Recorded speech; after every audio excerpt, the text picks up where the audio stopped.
pastor. Edu. Prazer recebê-lo na comunidade, prazer recebê-lo aqui.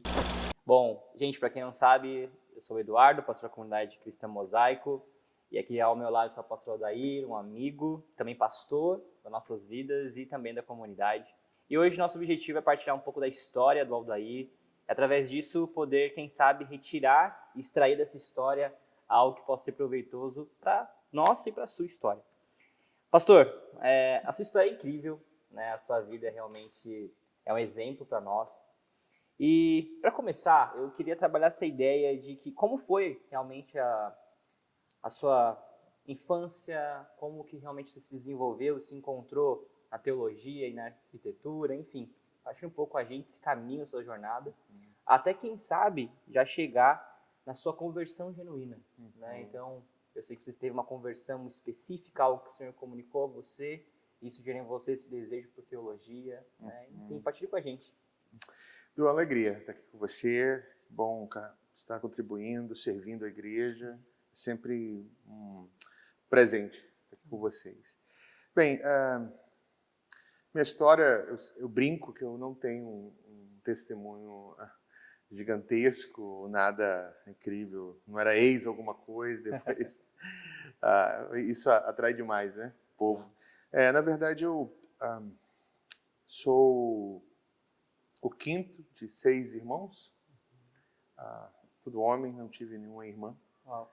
Minha família, meu pai era cearense, né? Minha mãe da região do Amazonas.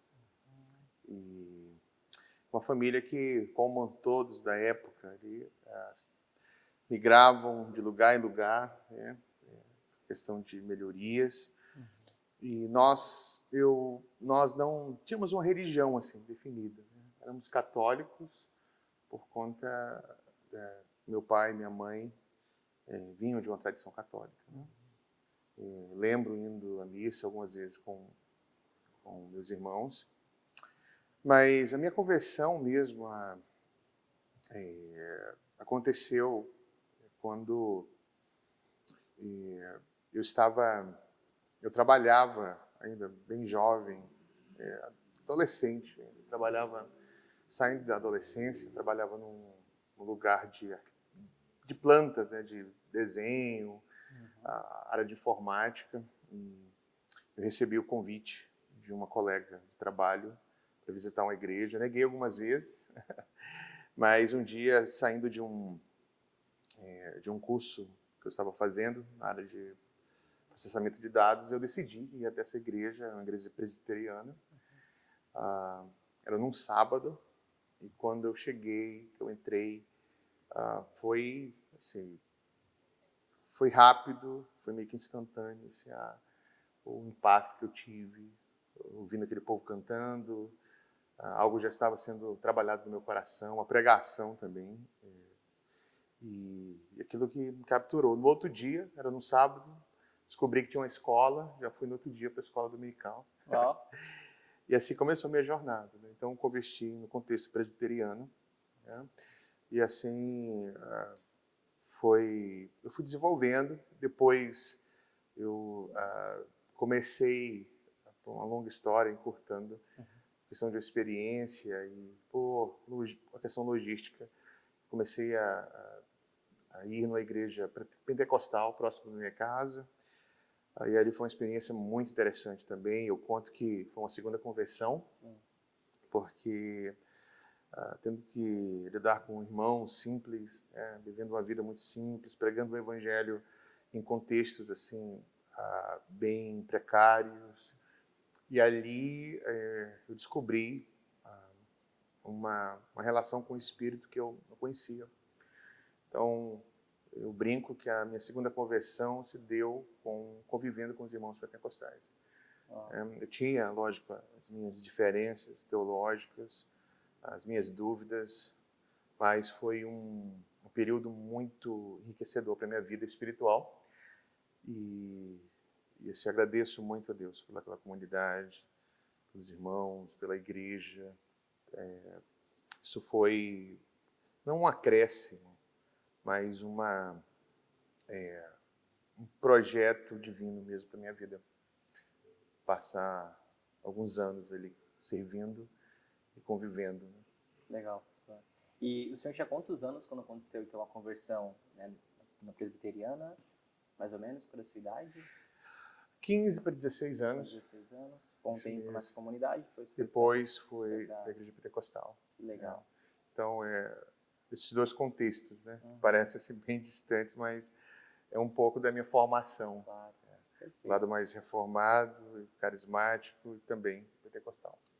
Talvez da sua conversão, da sua história, penso eu que pode ter influenciado esse equilíbrio. Uhum. Eu acredito que vocês, como pastores e também como igreja local em Manaus, vocês estão construindo algo muito equilibrado, né? Uhum. Então é muito interessante mesmo. A nossa comunidade, a Missão Paixão e Compaixão em Manaus, é uma tentativa, e acho que nós temos conseguido isso, né? De unir algumas tradições, ensinar, comunicar à igreja que nós não inventamos nada, né? Nós temos uma nuvem de testemunhos na história e nós precisamos entender as tradições, as diferentes visões, vertentes do cristianismo, que e o nosso trabalho é comunicar o evangelho, né, do lado de dentro, ou seja, de uma maneira onde culturalmente seja compreendido e que possa ser relevante para aquele contexto, né? Sim. E nós não estamos preocupados em até onde isso vai alcançar fora. Nosso foco é na nossa região, as pessoas ali, e ser missional no sentido de comunicar a missão, de comunicar o evangelho, viver a grande comissão no nosso contexto. E quem é de Manaus, né, deseja conhecer, é um trabalho incrível mesmo. Né? Eu estive lá esse ano e realmente pude presenciar com os meus olhos uma igreja vibrante, mas também uma igreja que se conecta com a sociedade, que se preocupa, né, em realmente ter um impacto social, enfim. Eu, enfim, não vou ficar falando aqui, senão eu vou falar demais, mas acho lindo demais. Pastor, você teve essa conversão, você começou a caminhar, você começou a se apaixonar pelo Evangelho, e a ideia de formação acadêmica em teologia, esse desejo de se tornar mesmo, né, um seminarista, um pastor, enfim, nasce em que momento da sua história e como que desenrola, né, até a sua formação? Quando eu iniciei a minha vida acadêmica, foi uma área totalmente diferente. Assim, né? Eu desejava ser arquiteto, já tinha um contato por estagiar, trabalhava, desenhava plantas, enfim, ajudava projetistas, arquitetos. Então, despertei o desejo pela arquitetura, tinha esse sonho. E fiz vestibular, passei para arquitetura e comecei. Naquele mesmo ano que eu iniciei a arquitetura, eu tive ouvi mesmo do Senhor, né? Um chamado para investigar, pesquisar, descobrir mais a respeito dele, de tudo isso, de tudo que eu estava envolvido. Eu já tinha uma boa base pelo convívio com a igreja, sempre estive muito presente na vida da igreja. Então, mas eu sempre nutri uma mente muito investigativa. Então, por isso, eu despertei esse desejo. Já estava fazendo arquitetura, pensei na arquitetura, não fiz. Eu brinco que eu sou o arquiteto frustrado, né? Mas eu acho que sou um teólogo feliz, então eu brinco com isso. Não desisti da arquitetura, continuei e comecei a fazer seminário teológico, né? Faculdade teológica. Então, foi um período de 5 anos assim, da minha vida bem corrido, bem puxado. Estudava no seminário, estagiava à tarde, fazia arquitetura à noite, as madrugadas ali, fazendo os projetos, os trabalhos, leituras. Uma época onde não tinha tantos acessos assim, né? Hoje, eu falo para os meus alunos que eles são privilegiados pelos acessos. Hoje você encontra muito fácil trabalhos acadêmicos, livros, né? Você consegue ter acesso aos conteúdos. Na época, não. Hoje é muito fácil, né? Estou falando dos anos 90, então você tirar cópia, Uhum. livros, você tinha que, era raro encontrar assim, em livrarias livros voltados para teologia, então, mas foi um período muito importante. E o engraçado, e até interessante, né, falar sobre isso, porque minha formatura na arquitetura caiu no mesmo dia da formatura de teologia. Então, era como se Deus estivesse falando assim, ó, escolhe, né? Uau! Creio eu que você foi Foi, na claro, claro, de teologia. claro. E logo em seguida eu já comecei a buscar em uma pós-graduação na área, em especializar em alguma área, porque em Manaus na época não tinha, hoje já tem, não tinha uma pós-graduação, ou até mesmo um plano mesmo, um lugar onde pudesse oferecer um plano de uma jornada acadêmica para alguém voltado para a teologia ou para a filosofia. Então, fiz pós-graduação em História da Igreja, depois Filosofia Cristã, comecei a ensinar na área, depois segui com o mestrado, e assim foi.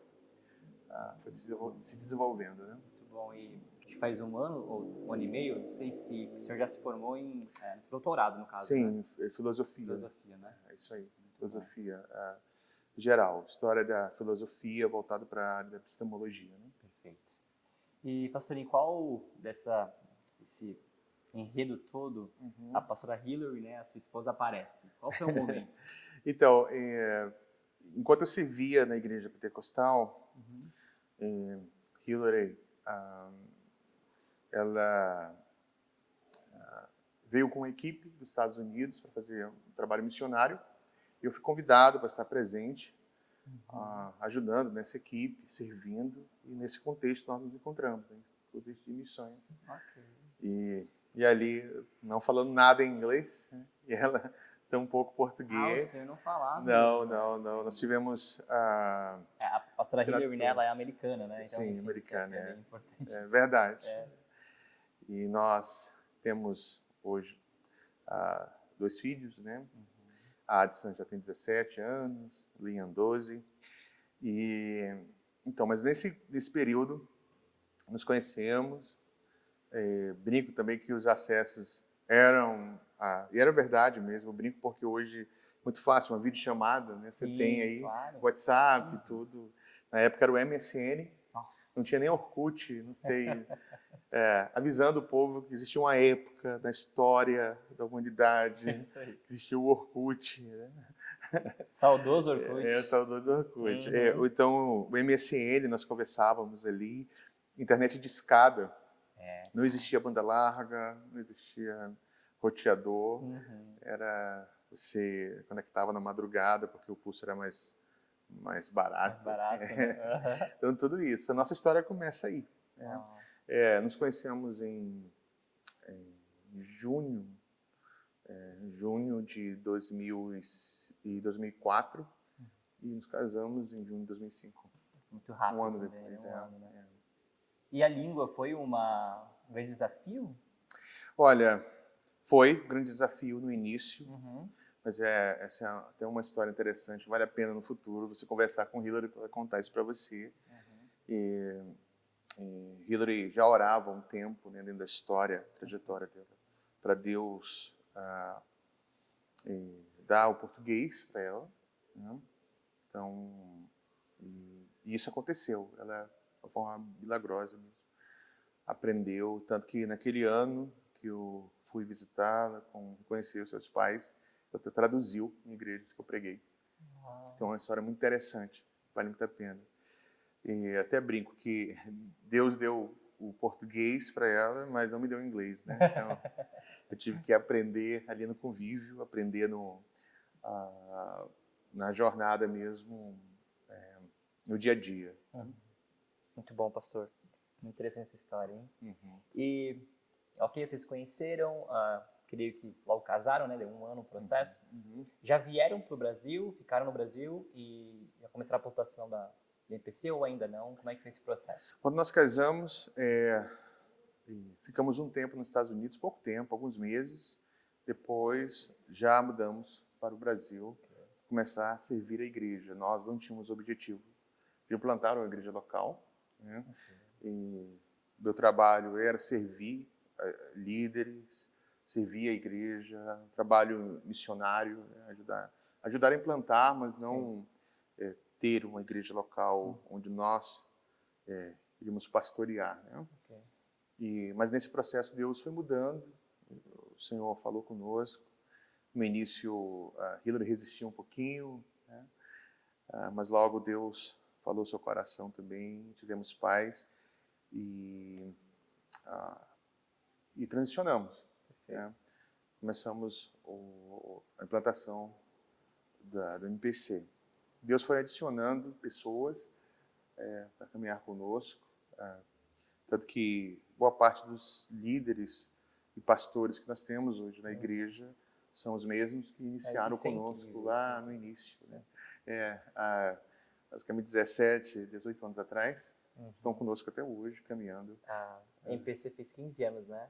15 de implantação, né? de igreja estabelecida, estabelecida, mas de implantação nós temos aí 17, 18 anos. E foi incrível, assim, porque tinha umas fotos lá, eu tive a oportunidade de pregar no aniversário, e tinha umas fotos, e é incrível observar como realmente parece que os fundadores, aqueles que estavam desde o início, eles permaneceram, né? Sim. Como isso é difícil nesses dias, né? É muito difícil. Isso é lindo, essa história é linda. Né? É difícil porque quando nós falamos de servir, todos estão muito interessados no seu ministério pessoal, né? Isso. Ou seja, eu estou servindo, mas o foco é o meu ministério. E eu não estou aqui desvalorizando o ministério pessoal de ninguém, mas eu acho que nós vivemos num tempo, numa geração, onde nós subtraímos o coletivo pelo pessoal, né? Sim.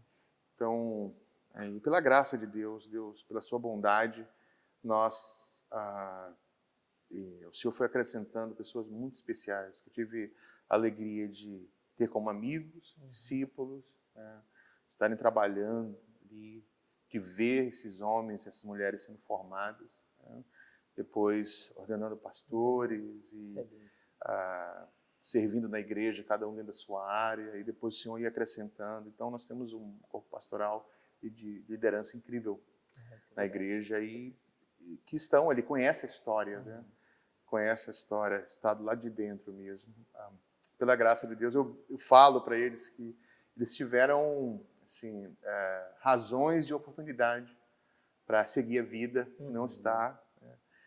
Mas o amor a Deus, o amor por aquela obra, pela visão daquele lugar e pelos fundamentos, né? Eu acho que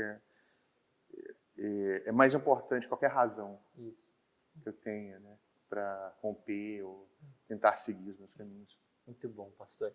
E em toda essa história de plantação, tem alguma história marcante assim que você lembra assim de prontidão, uma história que realmente Deus fez um sobrenatural, Deus agiu de forma incrível assim, que você poderia partilhar com a gente? Olha, tem assim algumas, várias, né? Várias, né? Várias.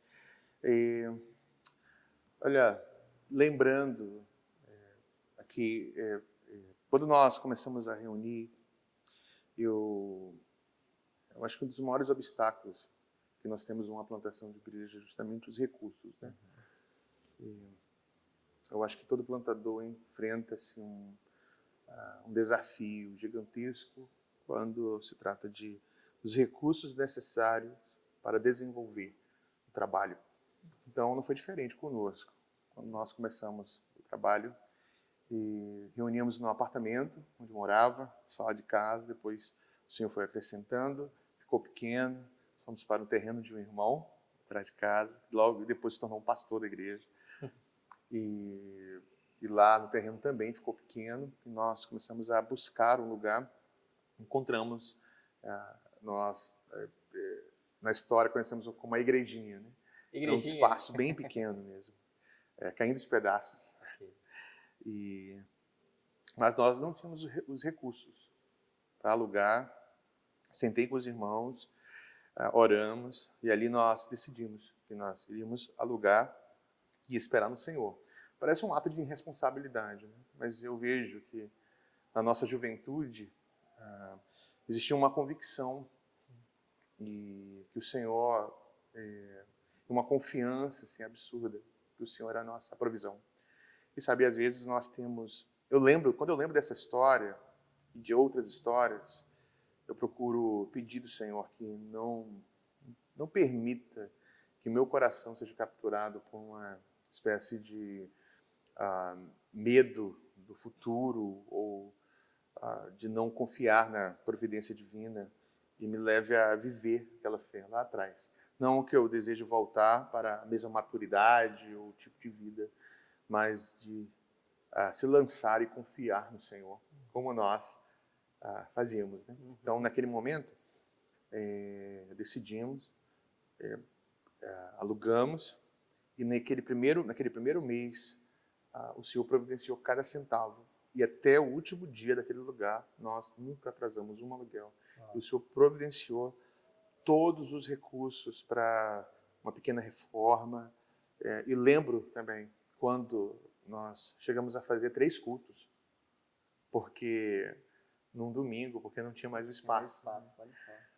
E cruzando a rua, tinha um salão que comportava todo mundo, todos os membros da igreja, e era basicamente 6 vezes o valor, né, que nós pagávamos. Conversamos com o conselho de finanças, os irmãos, fiz uma pequena votação e ali ficou meio a meio, alguns irmãos não queriam ir, outros queriam. E lembrando da nossa história, caiu na minha mão e disse: "Olha, o pastor pode decidir, nós estamos juntos." Minerva desceu. Algo muito difícil isso, né? É bom quando os irmãos decidem, a gente está ali em maioria. Mas nessa decisão, eu decidi por ir também naquele mesmo espírito, crendo que o Senhor ia providenciar, e exatamente aconteceu do mesmo jeito, até o último momento que nós estivemos ali. Nós não atrasamos um aluguel, todos os recursos foram dados, e o Senhor tem sido assim com o MPC. Fora outras histórias de conversão, de transformação, os batismos, inúmeras curas, conversão, famílias restauradas, enfim, muitas histórias ao longo da nossa trajetória, onde o Senhor tem sido glorificado naquele lugar. É interessante que acredito que todo plantador de igreja passa por isso, é aprender a depender, né? Confiar no Senhor. Às vezes parece realmente uma ação de negligência, de erro, de maturidade, irresponsabilidade, mas acho que todo plantador de igreja vai passar por isso. Né? Racional às vezes, não é?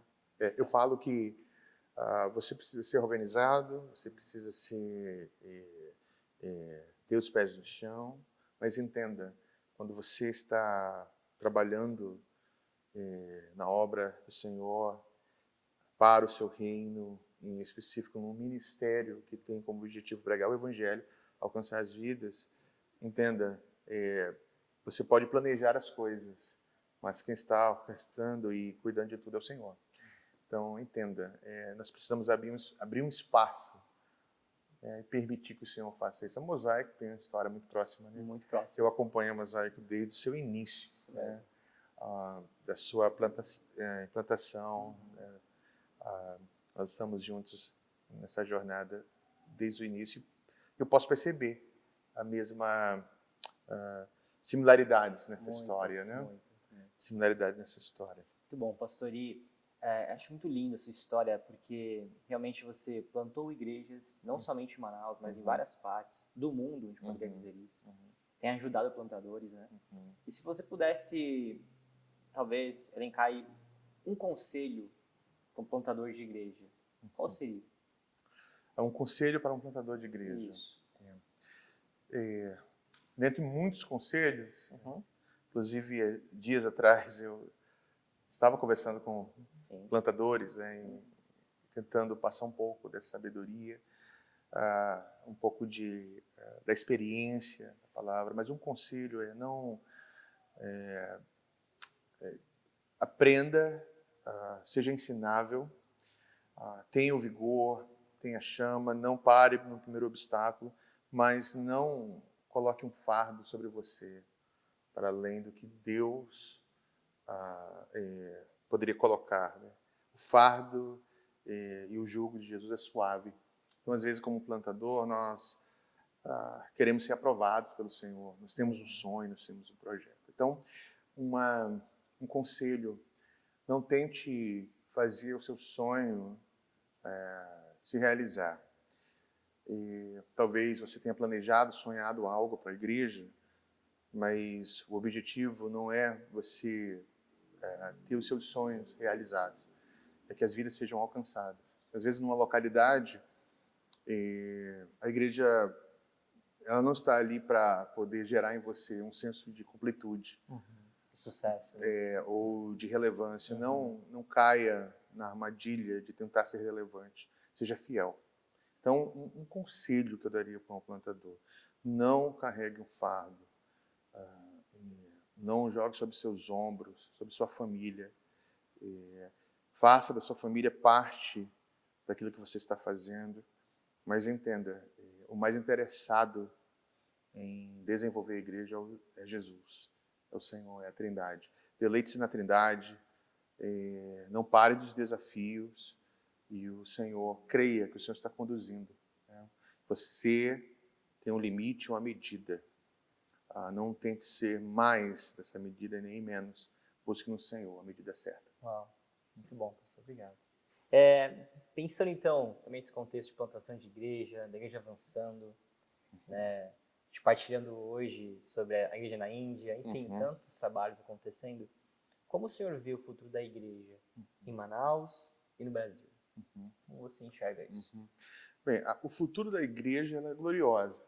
A palavra nos garante isso. Nós teremos um povo no Brasil, no mundo, em qualquer lugar onde tem a igreja de Jesus, nós teremos um povo preparado, esperando o noivo, esperando Jesus Cristo. Mas no nosso contexto brasileiro, na nossa região, de uma forma específica, ainda desafiadora.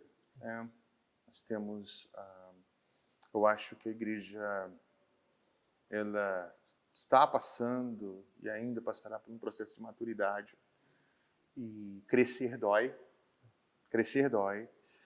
Envolve decepção, envolve dores, envolve uma certa confusão com relação à identidade, mas o Senhor tem cuidado da sua igreja. Eu acho que pastores precisam começar a perceber que eles são mordomos, são copastores. Eu acho que, então, acredito que nós estamos prestes a presenciar um movimento de retorno onde os pastores sérios que amam a Jesus, perceber que eles exageraram um pouco, falharam, e eles precisam recuar um pouquinho, entender que Jesus é o Senhor da igreja. Ele é o bom pastor da igreja, que nós somos copastores, que nós estamos servindo, e a nossa medida é a medida do bom pastor. Então, eu acredito que nós vamos experimentar um tempo de muita cura, de um derramar profundo, e a igreja irá se abrir para as virtudes do Espírito. Eu creio nisso, creio mesmo. Diante de toda essa confusão, diante de tanto desse cenário caótico que às vezes se estabelece, eu tenho uma esperança, porque o que a palavra pinta a respeito da igreja mostra, a grande pintura é que não será assim para sempre. Então, eu sou bem esperançoso. Assim. Bom, pastor, a gente precisa ser, né? Como plantadores de igreja, Sim. Muito obrigado pela conversa, obrigado por partilhar um pouquinho da sua história. Se você deseja mais informações, se deseja ver pregações, né? É só colocar MPC nas redes sociais, que você vai poder ter acesso a tudo isso. Como de praxe, a última pergunta dessa nossa conversa é: pastor, quando você estiver no céu, presta atenção, se estiver no céu, você abraçar Jesus, ter o contato com Deus, qual vai ser, talvez, a segunda pessoa que você deseja mais poder visitar, conhecer, ou quem sabe, matar saudade? E aí? Bem, se você está no céu, ainda eu fui antes do estabelecer novos céus e nova terra. Isso Né? mesmo. Mas, bem, não sei, eu acho que tantas pessoas, né? Tantas pessoas. Sinceramente, eu poderia falar que, olha, quero encontrar Paulo, Sim, Abraão, poderia. ou algum pastor, amigo, ou um desejo de encontrar algum familiar, Adquirido. ente querido. Não sei. Eu acho que ao abraçar Jesus, qualquer um que esteja ali, que eu abraçar, terá a mesma sensação. Uau. Porque ao abraçar Jesus, todos os meus anseios, angústia, ou até mesmo qualquer sentimento de encontrar alguém será suprido nele. Então, talvez aqui poderia falar assim, ó, sei lá, o apóstolo Paulo, meu pai, Uhum. mas eu creio que ao abraçar Jesus, qualquer outro abraço será o mesmo abraço. Amém. Ótimo. Ótima resposta. Amém? Não poderia ser melhor. Gente, então, não esqueça de curtir, compartilhar e também se inscrever no canal. Deus abençoe você. Obrigado, pastor. Eu que agradeço, Edu. Obrigado, alegria.